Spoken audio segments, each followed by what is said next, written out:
Shalom, Ibu Bapak Saudara yang kekasih di dalam nama Tuhan Yesus Kristus. Kasih Allah boleh terus menolong kita di setiap langkah hidup kita di dalam kita mengikut Tuhan. Firman Tuhan kita pada pagi hari ini terambil dari Kisah Para Rasul pasal 7 ayat yang ke-17 hingga ayat yang ke-40. Firman Tuhan ini adalah lanjutan tentang pembelaan Stefanus. Nah, Ibu Bapak Saudara yang dikasihi oleh Tuhan Yesus Kristus, saya berikan tema untuk kita sama-sama merenungkan firman Tuhan ini, yaitu mempertanggungjawabkan iman Kristen. Nah, Ibu Bapak Saudara, iman yang benar kepada Allah itu akan menolong setiap orang untuk bertindak hati-hati, baik itu dalam kesehariannya dan juga dalam pelayanan. Nah, Ibu Bapak Saudara yang dikasihi oleh Tuhan Yesus Kristus, dalam bacaan kita pada hari ini yaitu bercerita tentang pembelaan Stefanus di hadapan Mahkamah Agama dengan atas tuduhan. Yang pertama yaitu dia menghujat kitab Musa dan juga dia menghina bait Allah. Nah, dua tuduhan ini membawa dia harus duduk di kursi persakitan atau diperhadapkan di Mahkamah Agama, di hadapan Mahkamah Agama sebagai bentuk pembelaan yang ia ajukan. Dia bukan membela dirinya, tapi dia membela kebenaran. Nah, ada yang pertama yaitu dia mengkisahkan, menceritakan tentang janji Allah kepada bapa leluhur mereka, yaitu Abraham, tergenapi bahwa diberkati menjadi bangsa yang besar.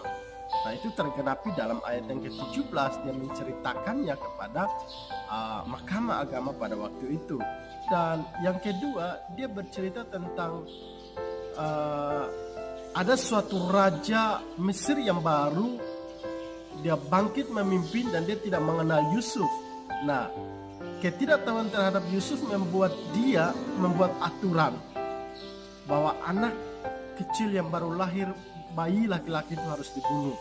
Dan Musa lahir pada waktu itu, yaitu dalam ayat yang ke-20. Nah, Ibu Bapak Saudara, pembunuhan terhadap bayi-bayi laki-laki itu membawa dampak yang sangat bahaya bagi orang Israel dan juga perkembangannya. Tapi Allah itu akan terus membimbing, menuntun mereka dan memberkati mereka. Itu adalah salah satu janji yang Allah sampaikan kepada orang Israel pada waktu itu. Dan orang Israel berpegang teguh kepada janji itu dan mereka yakini bahwa Allah akan terus memberkati mereka. Nah, Ibu Bapak Saudara, ketika Musa lahir, dia diangkat menjadi anak angkat oleh putri Firaun dan dia dididik selama 40 tahun di istana Firaun dengan didikan yang baik, dengan hikmat, sehingga dia dibekali dengan pengetahuan yang baik pada waktu itu oleh pengasuhnya, yaitu dididik di dalam lingkungan raja. 4-25 itu Musa membela orang Israel. Bagaimana orang Israel berkelahi, dia keluar dan dia menolong, dia membunuh orang Mesir. Dia lari ke Midian.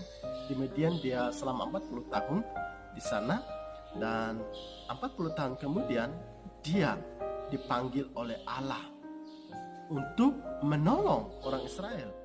yang ke-30 sampai ayat yang ke-40. Di sana bercerita tentang hal itu. Nah, dari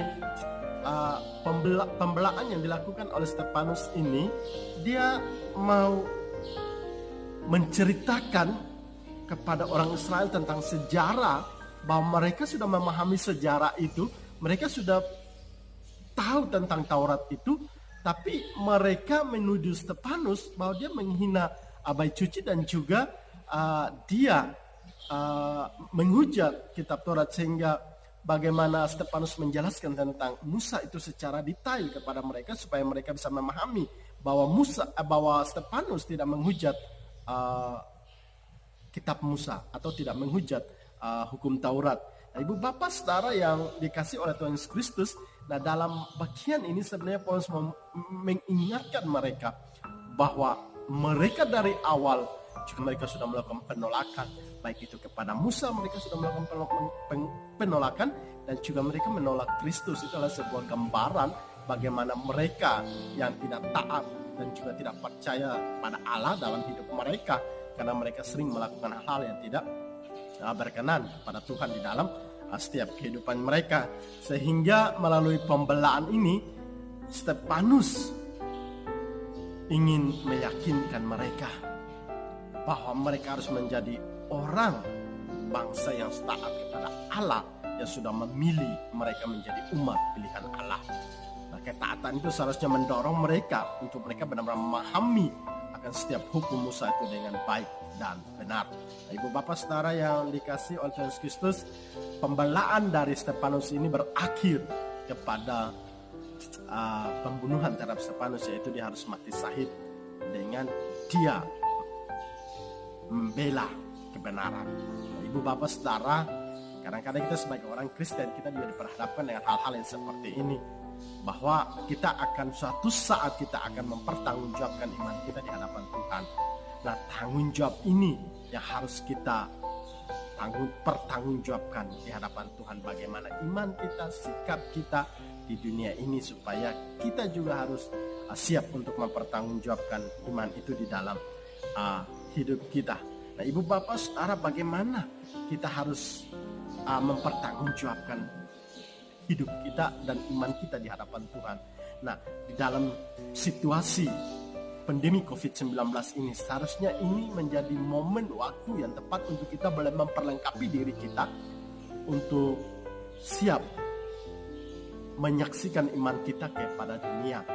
Dan yang berikut, kita harus memohon Roh Kudus, supaya Roh Kudus boleh memberikan hikmatnya kepada kita untuk kita boleh bersaksi tentang Kristus itu di tengah-tengah dunia ini, untuk memberitakan kasih Allah, mempertanggungjawabkan iman itu kepada sesama di dalam kita mengikut Tuhan. Nah, ibu bapak saudara, mari kita boleh terus untuk berani memberitakan akan kasih Allah. Kita juga harus berani dan tidak takut untuk menyaksikan iman kita. Jadilah orang-orang Kristen yang siap mempertanggungjawabkan iman itu. Amin. Tuhan Yesus